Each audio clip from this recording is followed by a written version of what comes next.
Olá, meus amigos, bom dia. Sou eu, professor Gessé Cortez.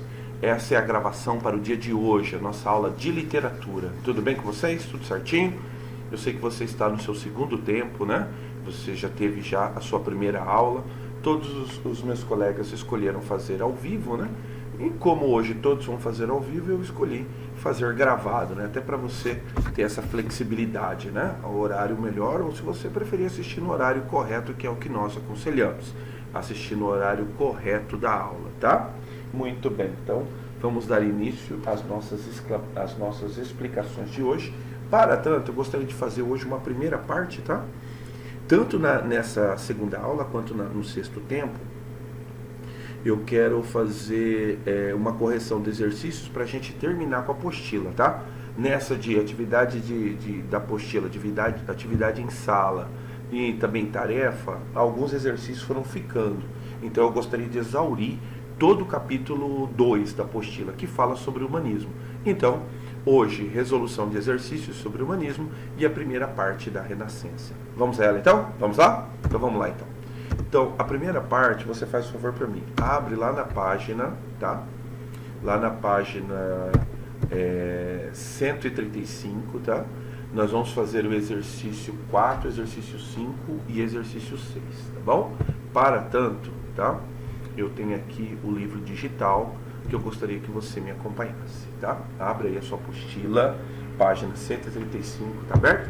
Página 135, exercícios 4, 5 e 6, da parte que a gente chama de praticando, tá? Começa lá um exercício da Universidade Federal do Rio Grande do Sul, tá? Diz assim: em relação ao Alto da Barca do Inferno, de Gil Vicente, considere as seguintes afirmações. Então ele vai fazer 3 afirmações, tá? Primeira afirmação: trata-se de um grande painel que satiriza a sociedade portuguesa do seu tempo. Correto. Quer colocar aí? Coloca aí. Certo, tá? Por quê? Porque no Alto da Barca do Inferno eu tenho a grande sátira, eu tenho a grande sacada de Gil Vicente, que é fazer o teatro alegórico. Nesse sentido alegórico, ele vai usar aquilo que a gente chama de algumas alegorias. O que é isso? Era à medida que as pessoas conseguiam se ver tanto nos personagens, ou que o personagem ele está falando de fulano, ou esse personagem está falando de mim, e as pessoas davam risada e ele criticava a sociedade do seu tempo, tá? 2. Representa a transição da Idade Média para o Renascimento, guardando traços dos 2 períodos. Sim, tá?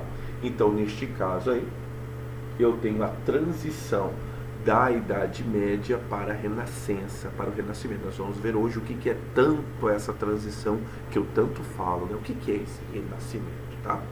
Então ele tem traços tanto do Renascimento, que nós vamos ver, quanto traços da Idade Média, o raciocínio da Idade Média. Por isso que ele marca o momento que vai dar fim à Idade Média.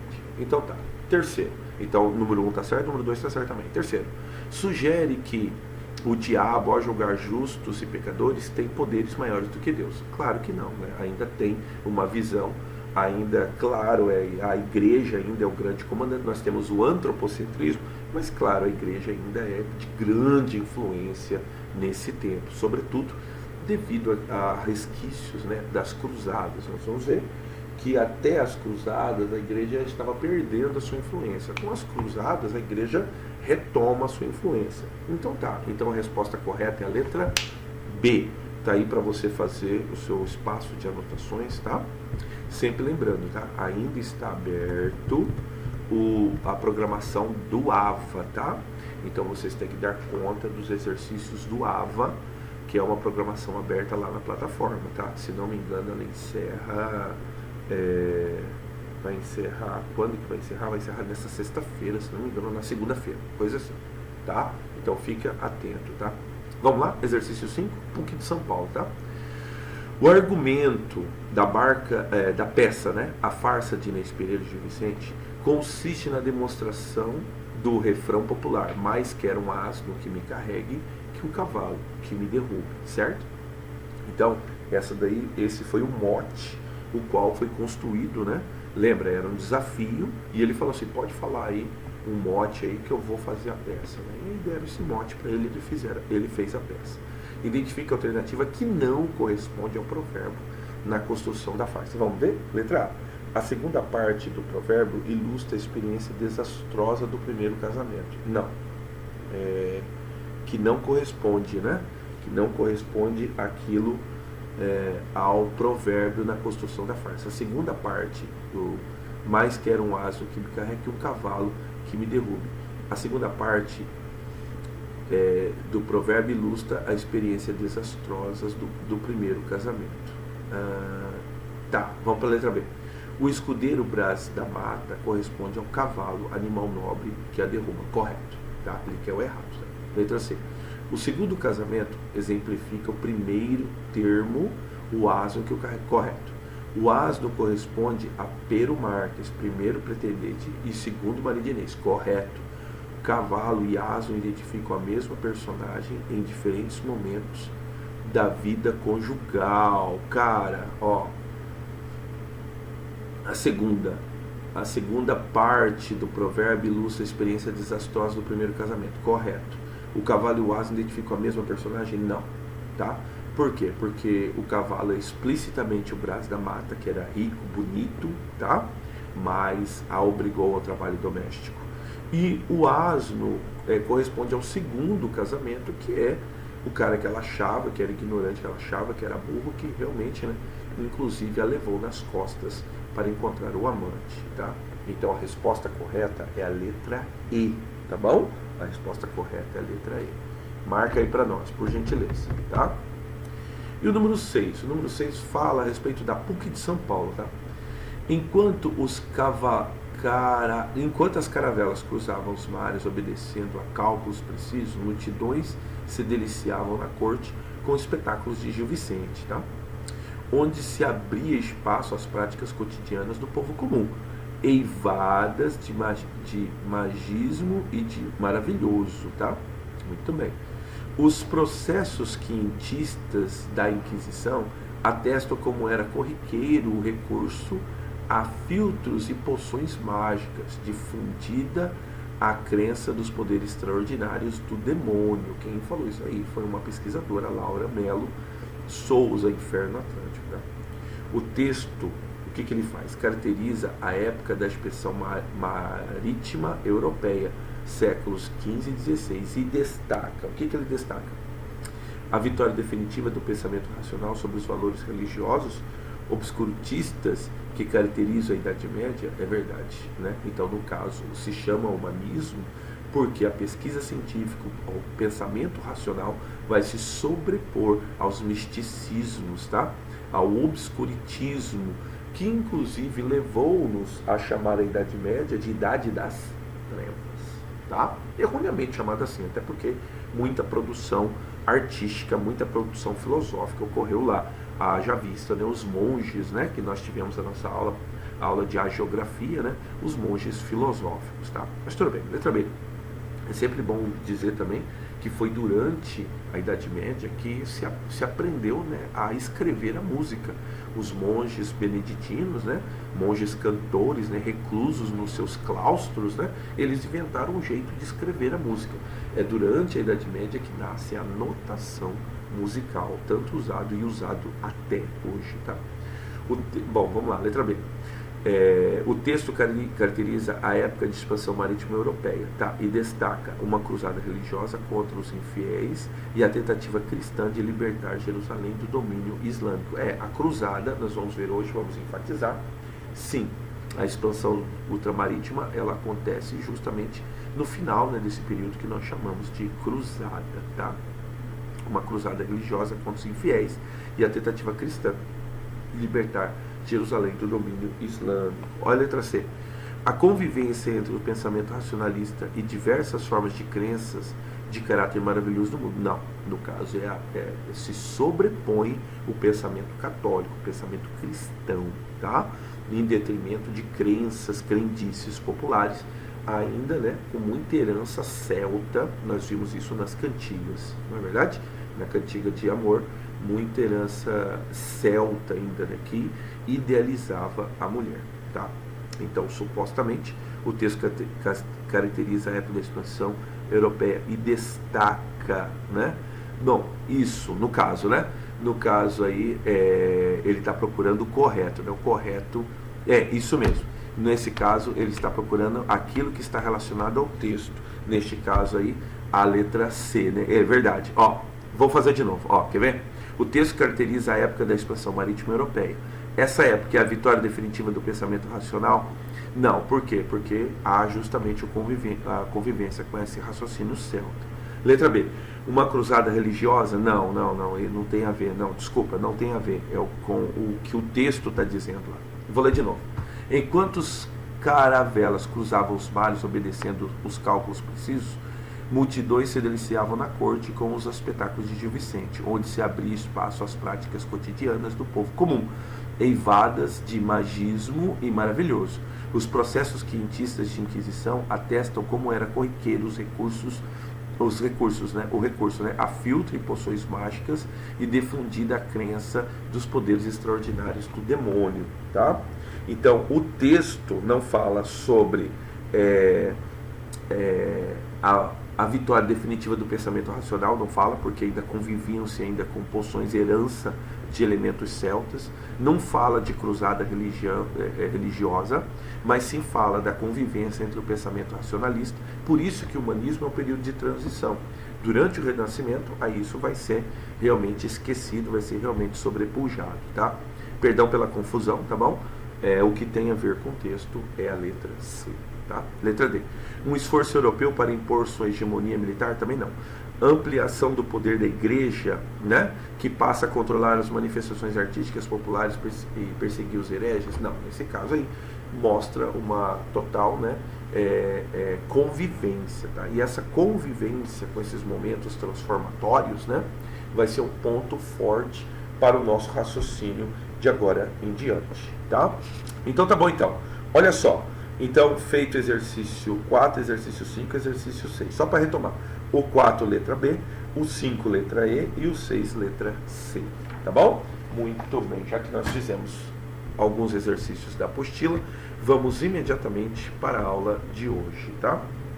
Para a aula de hoje, o que nós vamos começar? Nós vamos começar com esse período que nós configuramos chamar de Renascença, tá? Para tanto, gostaria que você me acompanhasse naquilo que eu separei aqui como imagens da Idade Média, tá? Então me acompanha aqui. Então, primeira imagem que eu separei a Catedral da cidade de Burgos, né? É uma cidade que fica lá na Espanha, né? Considerada, né, a maior catedral gótica, né, da Europa. É a maior catedral gótica da Europa, ou talvez a mais antiga, né? Essas catedrais, colegas, elas fazem um marco, né, dessa arquitetura, que é uma arquitetura medieval. Notem, né, eu não tenho aqui a porta, mas eu tenho os pórticos nessas janelas, né? Notem que eles são altos, né, pontudos, né, eles apontam para o céu, né? Uma catedral dessa, colegas, ela levava 300, 400 anos para ser feita, né, para terminar. Nós temos um exemplo lá da Catedral da Sagrada Família, né, em Barcelona, que até hoje, né, ela não está concluída, né? E por que, cara, dessa porta tão alta, esses pórticos, por que esse teto tão alto? Eu vou te contar. Porque durante a Idade Média, você entraria numa igreja dessa, você tem que se sentir pequenininho diante de Deus. Então é a grandeza de Deus, a altivez de Deus, né? Então Deus está lá em cima e a gente está aqui embaixo, entendeu? Então aqui uma imagem da Idade Média. Outra imagem da Idade Média que eu separei fica na Catedral de Friburgo, né? Que é uma catedral também gótica, né? É importante para que você perceba a imagem do corpo humano, tá? Então notem que o corpo humano, ele está envolto aqui a um véu, inclusive aqui cobre-se até a cabeça. Aqui está cobrindo até os olhos, eu não sei te explicar porquê. Teve um professor meu que falou, tudo que você conseguir explicar, então porque não é arte, né, cara?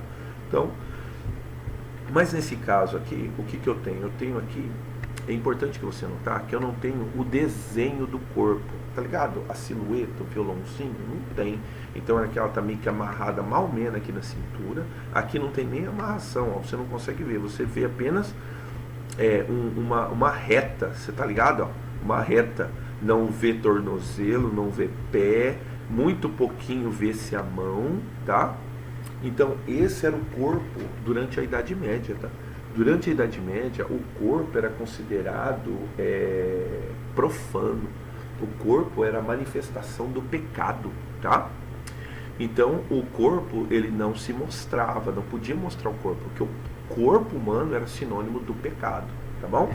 Então o corpo era, a relação que se tinha com o corpo era essa. Dá uma olhada aqui, ó. Flagelação de Cristo, né? Também uma pintura da Idade Média, né? Entrando na Renascença, saindo da Idade Média. Notem de novo o corpo, ó. Ele não tem músculo, ó. Esse aqui supostamente é o Cristo. Aí as pessoas, ó, flagelando o Cristo, ó o corpo. O corpo não, ó, é uma túnica enorme, não se mostra o corpo, tá? E aí o corpo de Cristo, aí supostamente ele tem os anjinhos, ó. Também não se vê nada, ó, é só um manto.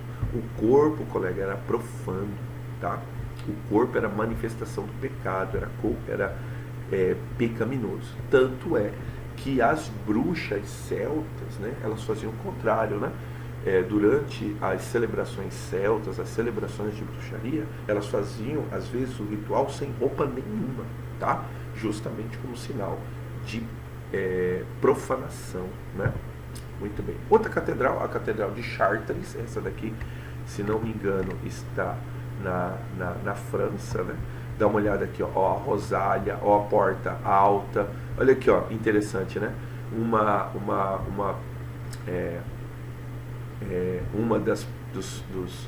dos enfeites da igreja, aqui, dos pilares, dos pórticos da igreja, são diferentes um do outro. Por quê? Porque essas catedrais, elas demoravam anos para serem feitas. E às vezes não dava o dinheiro, né, para fazer uma igualzinha à outra. Aí ficava diferente. Às vezes também acontecia, né, muito aconteceu durante a Primeira Guerra, durante a Segunda Guerra. Essas cidades foram bombardeadas, tá? E aí, é claro, parte dessas igrejas, né, elas foram destruídas, aí teve que reconstruir, às vezes não dá para reconstruir exatamente como era, tá? Então tem várias histórias aí, são, né, vários anos, né, essas igrejas são, na maioria delas, construídas durante a Idade Média, né? Mais uma representação da Idade Média, né, uma iluminura aqui, e eu tenho aqui o São Francisco de Assis, conversando com os pássaros, ó, tá? Então notem aqui, é do século XIV, notem de novo o corpo. Ah, mas é um padre, também tem uma freira aqui, mas é importante, essa é a representação do corpo. O corpo, colegas, ele é profano, tá? O corpo, ele é profano, não pode aparecer o corpo, é aí que eu quero frisar, tá? Então, sobretudo, o corpo. De novo, eu tenho a Madonna de Santos, né? Que é também um quadro muito famoso, tá? Notem aqui de novo, ó. Então você tem a túnica, você tem o bebezinho, né? Pouquíssimo se vê de corpo humano, tá? E outra representação, aqui uma representação da Idade Média, né? Político de coroação da Virgem, né? Políptico, né? Então tá, ó. Notem de novo o corpo humano como o elemento, né? Que não pode ser revelado, ó. É só uma túnica, ó. Então é reto, ó. Reto o corpo, ó. Não há silhueta, tá? Muito bem, a gente volta para a Catedral de Burgos. Por que eu estou mostrando essas imagens da Idade Média? Para mostrar para você que esse momento da Renascença, na hora que ele explode, né, cara, ele vai subverter esse raciocínio, sobretudo o raciocínio em relação ao corpo humano, tá? Então veja bem, no capítulo 3, começa lá, se você quiser me acompanhar, tem lá um exercício que depois eu vou deixar de tarefa, tá bom? Mas se você quiser me acompanhar no contexto histórico, tá todo lá na parte que ele chama de classicismo, tá? Tem Nascimento de Vênus, de Botticelli, tá bom? E depois já vem as origens, tá? Então aí deixa aberto aí na página 140 e me acompanha aqui no meu raciocínio, tá? Como é que a gente tem esse período? Como é que ele começa, né? Esse período que nós convencionamos chamar de Renascença. Bom, data como contexto histórico, né, a tomada de Constantinopla em 27 de maio de 1453, tá? O que era Constantinopla? Eu tenho aqui um mapa, tá? Que eu quero ilustrar para você. o mapa de Constantinopla. Deixa eu mostrar aqui. Tá? Não é o mapa de Constantinopla, era um mapa que eu separei, que é o chamado Mapa das Cruzadas. Tá? Então veja bem, no ano 1000 da nossa era cristã, nós temos aqui um mapa que mostra, né, os povos cristãos da época e a retirada que eles fizeram, né, em direção à Terra Santa, tá? Em direção a Jerusalém, onde nós tivemos as primeiras cruzadas. Tá? Então toda essa região aqui foi região dominada pelos cristãos durante o ano 1000, durante a Idade Média. Então tudo começa, né, com a convocação do Papa Urbano, que daí ele promete, né, a absolvição dos pecados, né, para quem lutar na Terra Santa. A primeira cruzada foi a única que deu certo, tá? Aí nós temos esse deslocamento enorme aqui, ó. Então as pessoas andaram no lombo do cavalo, né? E uma das cidades que convocou a cruzada, que pediu ajuda para o Papa Urbano, foi a cidade de Constantinopla. Você está vendo ela aqui, ó? Esse pinguinho aqui.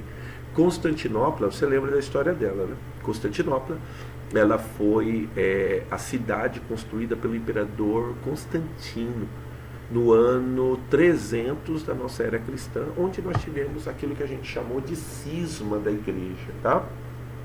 O que era o cisma da igreja? Então você está vendo aqui, o que está em vermelhinho aqui são chamados de cristãos ortodoxos ou cristãos de Constantinopla, tá? Então aqui são os cristãos de Constantinopla. E aqui o que está de roxinho, os cristãos subordinados à igreja de Roma. E aí o que acontece? A igreja se divide e o Constantino forma o Império Romano do Oriente, tá? Para formar o Império Romano do Oriente, ele forma, como Roma era a sede desse Império Romano, ele vai formar uma cidade que vai ser o Império Romano dele. Então ele vai formar a cidade de Constantinopla, que vai levar o seu nome, tá? Em Constantinopla, então, nós temos o desenvolvimento de uma outra igreja, uma igreja parecida com a igreja de Roma, mas uma igreja que vai tomar caminhos diferentes. É nessa época que o cristianismo passa a ser a religião oficial do Império Romano.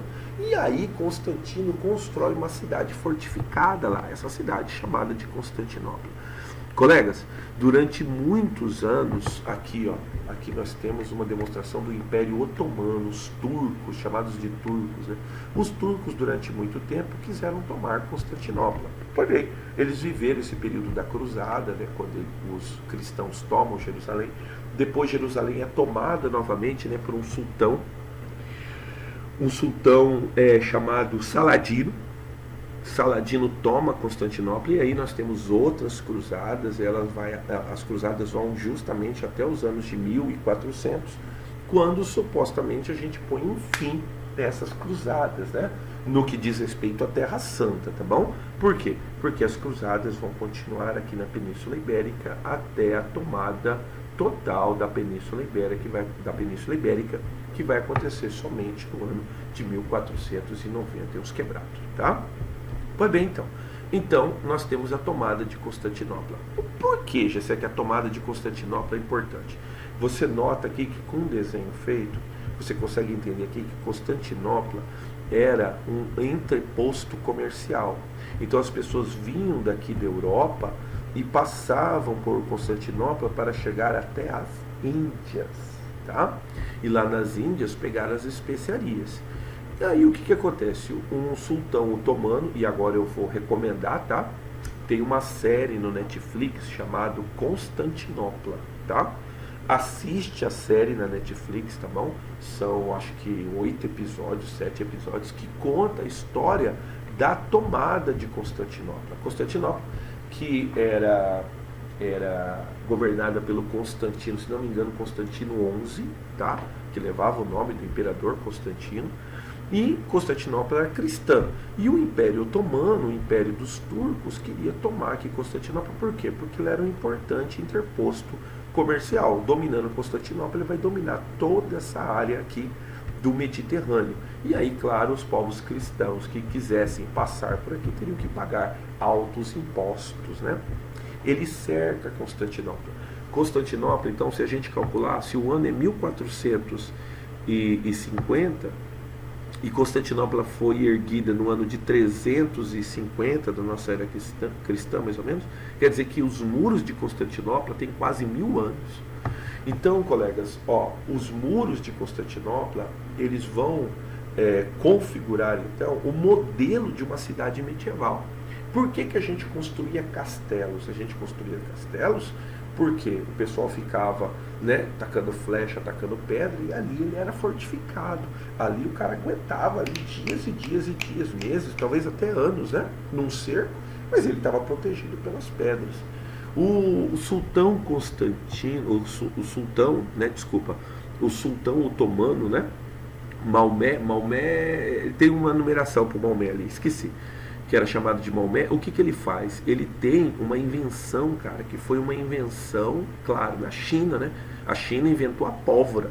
E ele tem uma invenção que ele leva para Constantinopla. Você vai ver lá, você vai assistir a série, tá? Era um canhão que, se não me engano, né, precisaria de 30 homens para carregar esse canhão.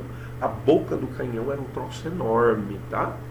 E ele tinha esses canhões apontados para Constantinopla. Quer dizer, Constantinopla tinha muros, mas agora o muro não adianta não, porque agora a gente tem canhão, tá? E eram canhões enormes, tá? Que deflagravam pedras que era diferente, por exemplo, de antigamente, que era feito por catapulta. Não, agora é por pólvora, é pedra de fogo, irmão. E assim os muros de Constantinopla, eles vão cedendo e vão caindo. Claro, tiveram várias investidas, entrou no muro por causa de traição, né? E assim por diante. Então foram várias investidas, mas o muro cai. A caída do muro simboliza a caída de toda a Idade Média. Por quê? Porque agora, irmão, a gente tem canhão. Agora não adianta mais viver atrás dos muros. Então o símbolo da Idade Média, que era o castelo cai. E agora, irmão, não há mais razão, não há mais motivo, tá? Para vivermos mais em castelos. É por isso que se desenvolvem os burgos, tá?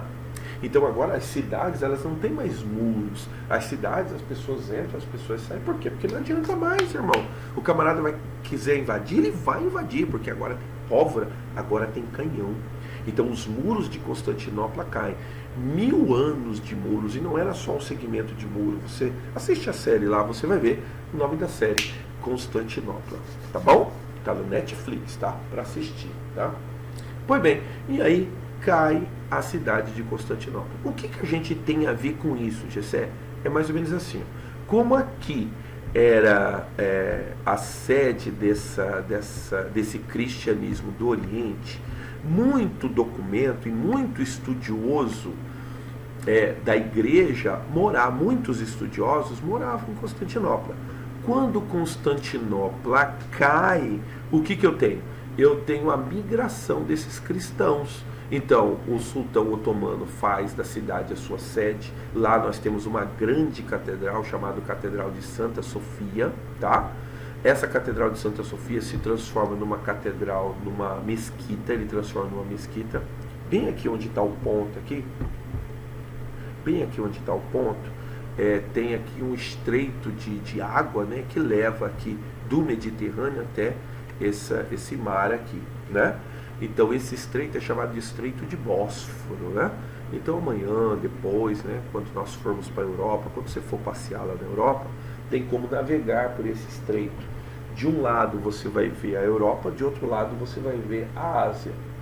E você consegue ver, né, a Catedral de Santa Sofia, né, que é um marco, né, da arquitetura da Igreja do Oriente, que foi transformada, é claro, em mesquita, tá? Pois bem, tomou-se Constantinopla. Duas coisas importantes. Primeiro, encareceu demais a ida via terra para as Índias, porque agora, não importa por onde você vá, você está vendo aqui?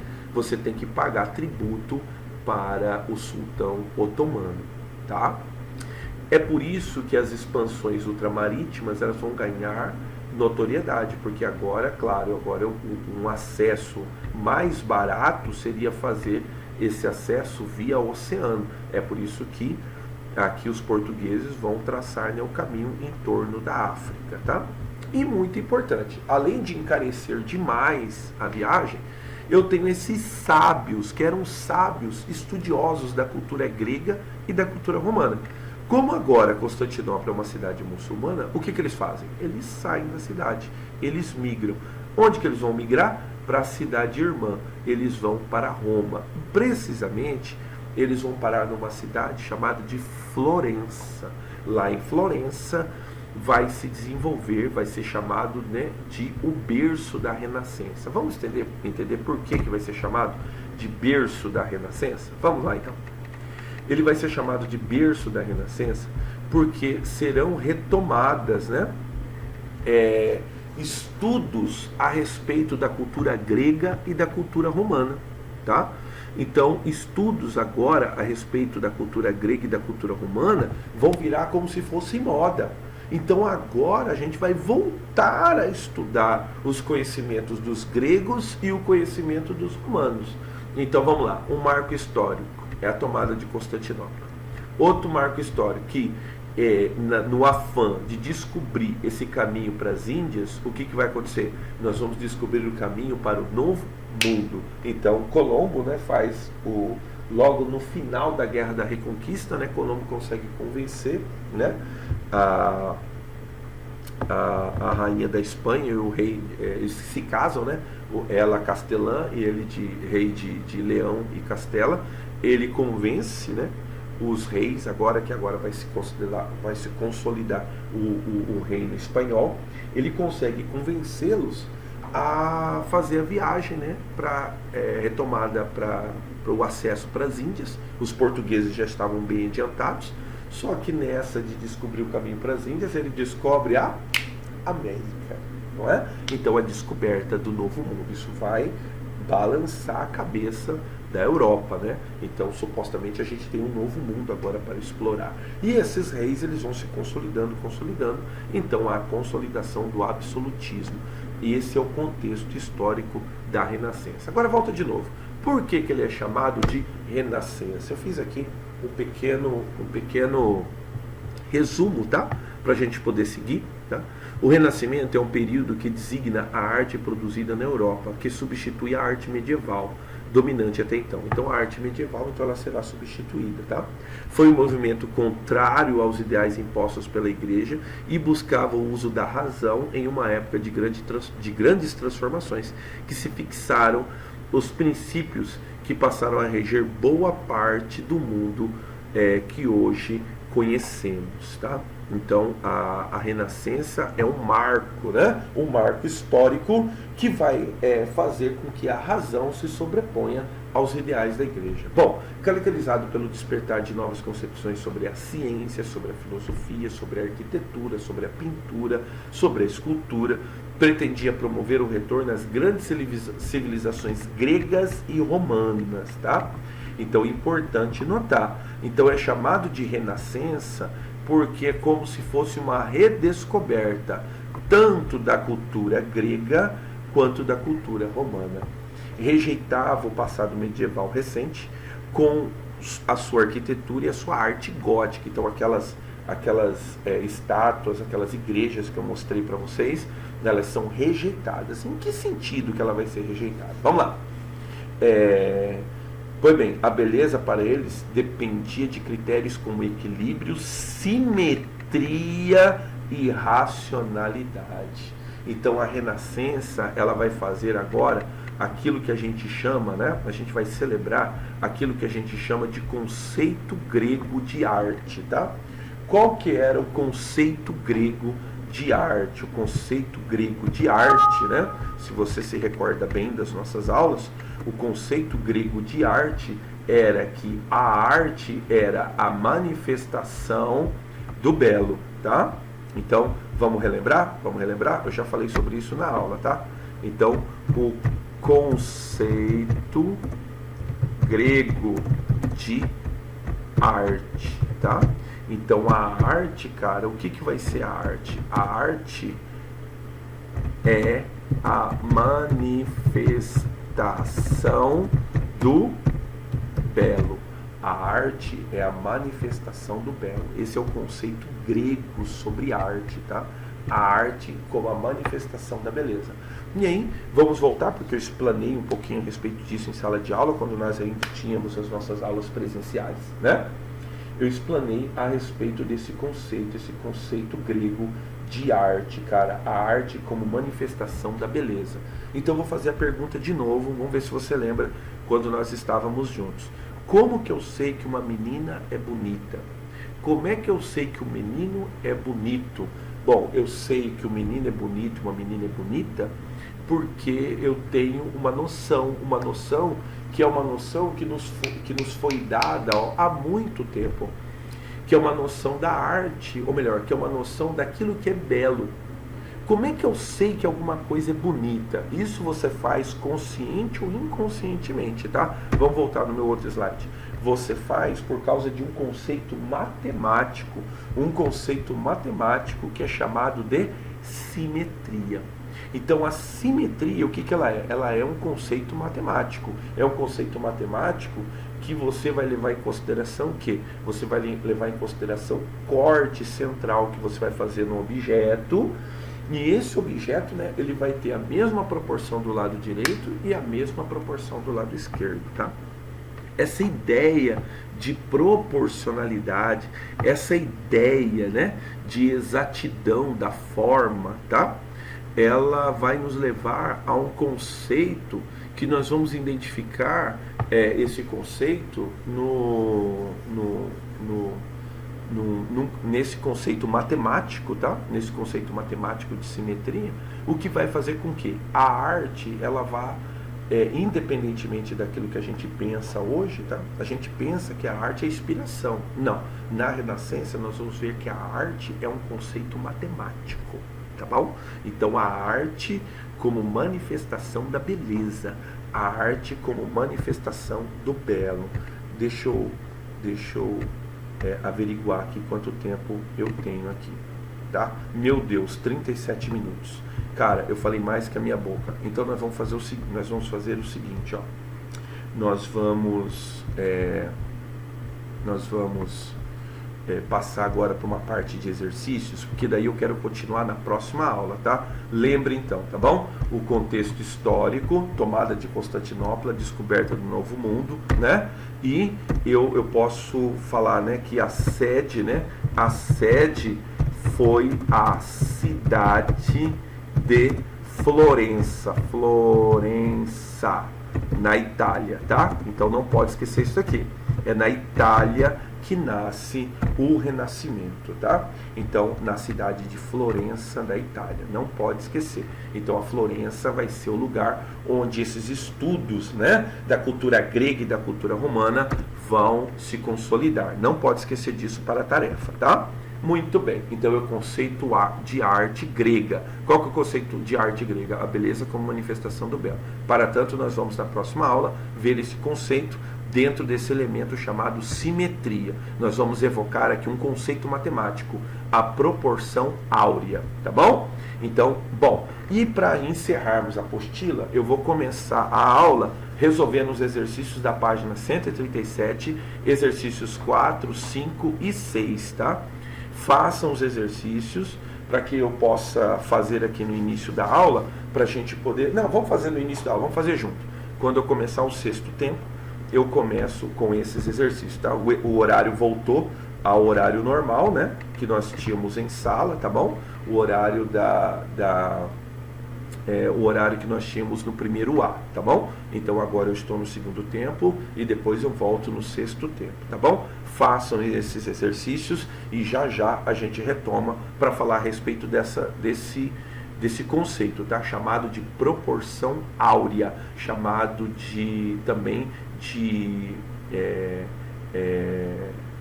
medida perfeita. Eu vou esclarecer isso na próxima aula, tá bom? Guarda só um instantinho, já já nós retomamos.